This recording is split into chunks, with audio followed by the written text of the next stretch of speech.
Guys, nagkaroon ba yung account nyo ng ganito? Profile has some issue. Na restricted tayo mga idol dahil may mga video tayo na na-copyright natin yung mga songs, mga ano nila, mga sarili nilang kanta. Kaya bubura tayo mga idol. Ito lang idol, pumunta lang kayo dito sa account nyo. Hanapin yung support. Kaya nakita nyo yung support mga idol, pindutin nyo yung support. As lalabas yan mga idol. Support inbox. Pipindutin natin yung support inbox mga idol. Yan ang hanapin nyo. As andyan na yung mga restricted natin mga idol. Kanina hindi ko pinakita. Nabura ko na dito yung mga reports dyan. Tapos dito yung sa your alert. Yan, lalabas yung mga restricted natin dyan mga idol.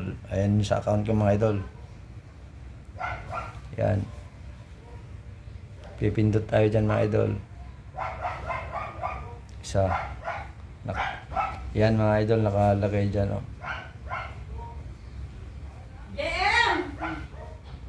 Yan mga idol.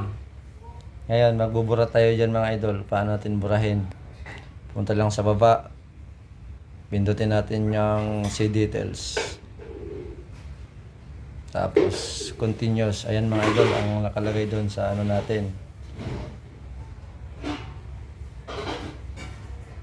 Yan, na-restricted tayo dyan mga idol. Kailangan natin burahin yan.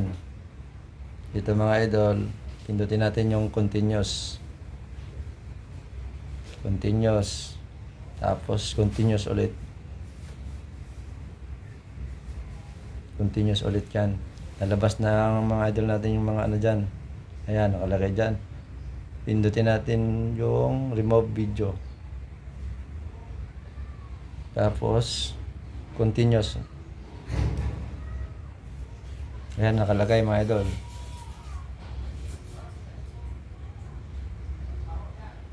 Pipindutin natin yung delete video.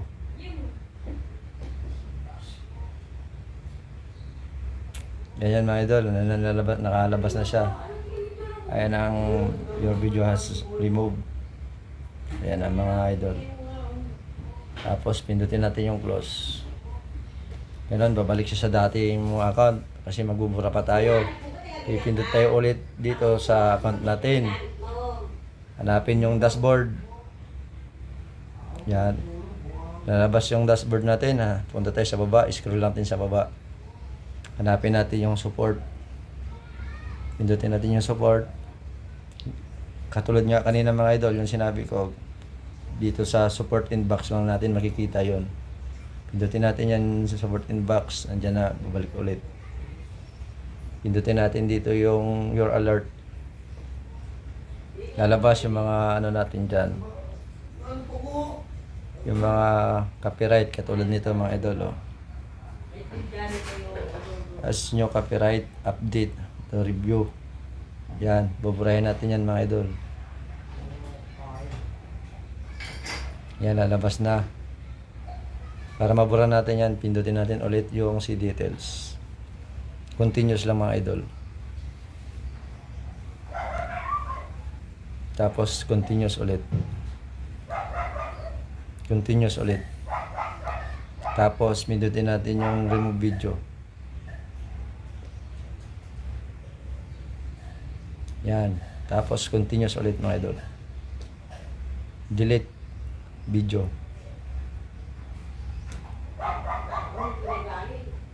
Yan natin naglo-loading mga idol. Yan, nakalagay na mga idol. Your video has removed. Yan na. Tapos close natin. Yan, babalik na lang siya mga idol. Hanggang dito na lang mga idol. Kung mayroon kayo natutunan, pa-like and share na lang mga idol. Salamat.